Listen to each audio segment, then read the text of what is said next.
Hi అందరికీ, welcome back to our channel.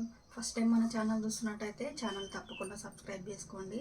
ఇవాళ మన రెసిపీ వచ్చి గోంగూర పప్పు ఎలా వండాలో ఈ వీడియోలో చూసేయండి. చాలా టేస్టీగా, చాలా సింపుల్గా ఉంటుంది.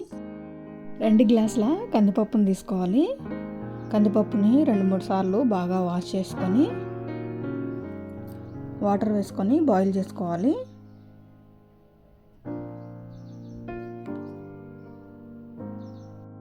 ఈ వాటర్లోనే ఒక 1/2 స్పూన్ పసుపు, అలాగే 1 స్పూన్ ఆయిల్ వేసుకొని పప్పుని ఉడకబెట్టుకోవాలి. ఈ పప్పు మనకి ఒక 50% ఉడకాలి. పప్పు అయితే 50% ఉడికింది.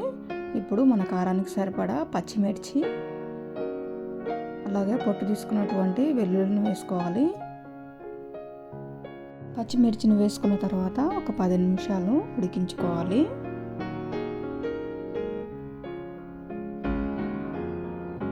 ఇలా 10 నిమిషాలు ఉడికిన తర్వాత కొంచెం ధనియాలు, కొంచెం జీలకర్ర, కొన్ని మెంతులు వేసుకోవాలి. అలాగే శుభ్రంగా కడుక్కున్నటువంటి గోంగూరను కూడా వేసుకోవాలి. గోంగూర లేతగా ఉంది కాబట్టి నేను కొంచెం కాడలతో సహా తెంచుకున్నాను. గోంగూరని మరి ఆకులాకులుగా కాకుండా కొంచెం కాడలు ఉండేటట్టుగా తుంచుకున్నాను.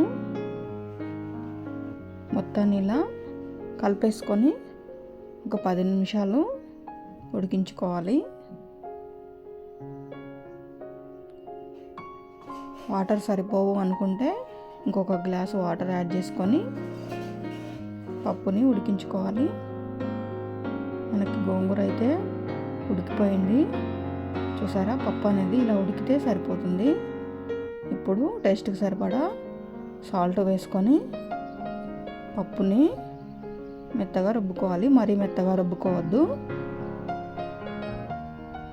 పప్పు అక్కడక్కడ తగులుతూ ఉంటే బాగుంటుంది. ఇలా రుబ్బుకొని ఇందులో మనము పోపు పెట్టుకుందాము.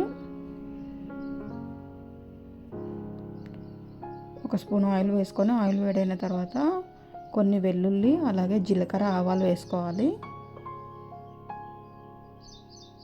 నేను వీడియో కోసం మాత్రమే పోపు పెడుతున్నాను, లేదంటే గోంగూర పప్పులో మేము పోపు పెట్టుకోము. డైరెక్ట్ గోంగూర వేసినప్పుడే 1 స్పూన్ ఆయిల్ వేసేస్తాను. పోపు అనేది పెట్టము. నేను వీడియోలో చూపించాలి కాబట్టి పోపు పెడుతున్నాను.